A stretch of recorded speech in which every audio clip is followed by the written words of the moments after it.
ça, sortie d'urgence, c'est en arrière du rideau. Directeur général et propriétaire de la ferme Kerr depuis 4 ans, Steve Vachon a pris le temps de montrer l'envers de cet endroit bucolique au maire du canton de Gore en prévision des activités qui s'y tiendront cet été. La ferme Kerr, historiquement parlant, c'est un des points tournants de Gore. C'est la ferme familiale d'une des 200 familles originales du quartier Lakefield. Monsieur Kerr, ici, dans les années 1900, quand les gens ont commencé à quitter vers la ville, lui a eu comme vision de créer un centre de villégiature ici. Donc à ce moment-là, il a fait un allonge à la maison, il créait beaucoup d'événements. Il vendait ça comme lieu touristique aux Américains puis aux Européens, comme une expérience sur une ferme canadienne. Donc il y avait beaucoup de bâtiments à ce moment-là. Il y avait un terrain de tennis, un garage mécanique, il y avait des tours de chevaux en forêt, des tours de bombardier B-12 sur le lac. Donc c'était déjà un lieu d'attraction dans les années 1930, 40, 50. J'ai même des flyers là, de la ferme Kerr imprimés partiellement en couleur dans les années 40, 50, là, ce qui était quand même assez spécial. Donc, tu sais, de ramener ça un peu, là, c'était comme excusez-moi l'anglicisme, un no-brainer de prendre le potentiel que cette ferme-là avait puis de ramener ça un peu à la vie. C'est un peu l'idée qu'on a eue quand que mon entreprise en micropousse a fermé pendant la pandémie. J'avais du temps libre consacré à mon nouveau projet. Fait qu'on aurait mis ça sur pied, puis ça donne ce que ça a l'air aujourd'hui.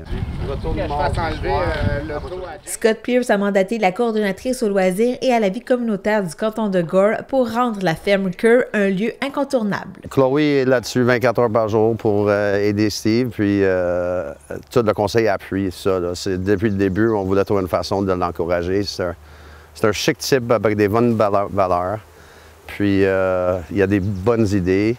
Faire bouger le monde. Alors, nous, dès le début, on voulait l'encourager. On travaille en collaboration avec Steve pour développer ce nouveau marché des curiosités, cette nouvelle destination, en fait, en semaine, parce que, clairement, la ferme est très occupée avec les beaux mariages dans un environnement pittoresque. Donc, Steve avait l'intérêt, après sa participation à nos marchés, de voir comment on pourrait dynamiser ça. Puis Scott m'a dit, bien, Chloé, regarde qu'est-ce qui est possible. Puis voilà, fait qu'on a travaillé vraiment ensemble, main dans la main, je pense, ou presque, Steve et moi et Mélissa, pour développer ce nouveau lieu-là. Moi, j'avais déjà comme envie de partir des shows d'humour.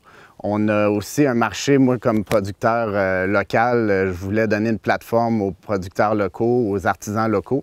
Donc, on a eu l'idée de partir le marché des curiosités, qui est dans le fond un rassemblement familial hebdomadaire à chaque semaine. On veut rassembler de 4 heures à 7 heures les familles de la région, mais même à l'éloigner, pour ramener des gens ici qui vont venir découvrir autant des maraîchers, des artisans, des artistes, des gens passionnés. Là, on a des gens avec des écoles de tir à l'arc, des gens qui vont venir peindre sur place, jouer de la musique, des sculpteurs. Donc, l'idée, c'est de faire comme un party de village à chaque semaine avec les artisans sur place, puis de faire ça festif. Puis on fait aussi de 7 heures à la fermeture du marché jusqu'à 8 heures des cours de danse découvertes. Donc à chaque semaine, ça va être des cours de danse différents, de la danse en ligne, de la danse lative, ces choses-là. L'idée, c'est de faire découvrir des passions, des passionnés aux gens, puis d'engayer notre espace communautaire. Vous avez aussi le désir de faire rire les gens avec les mardis. Oui, bien dans le fond, les mardis Rire Gras qui va prendre place tous les 2 jeudis à partir du 18 juin. Donc, on va faire 8 spectacles durant l'été jusqu'au 24 septembre. Puis, on en fait 4 en français, 4 en anglais. On a quand même un beau mélange d'anglophones et de francophones dans la région. Donc, c'est important de les représenter de la meilleure façon. Donc, les mardis, on va avoir Joe Guérin à l'animation. Joe Guérin qui est quand même animé au bordel pendant pendant un bon moment, qui va venir animer nos spectacles en français avec 3 à 5 invités à chaque représentation. On va avoir aussi Rachel Lilly, qui est quand même bien connue dans le milieu francophone et anglophone. Elle est en tournée avec Laurent Paquin présentement. C'est elle qui va animer, elle avait le désir de retourner animer en anglais, elle étant anglophone. Puis on lui a donné cette possibilité-là ici en animant nos spectacles les mardis pour les représentations en anglais. Fait qu'elle va être ici, elle aussi, avec 3 à 5 invités à chaque représentation là, pour venir faire rire les gens de la communauté. Mais encore là, on a vendu des billets à Mirabel, à Laval, donc on fait même venir des gens de l'extérieur dans notre beau coin. Donc encore là, ça l'aide à à faire resplendir notre belle communauté. Moi, je m'attends à ce que les gens se déplacent. On a vraiment un réel engouement dans nos événements de la municipalité. On a tout le temps à peu près 400-500 personnes.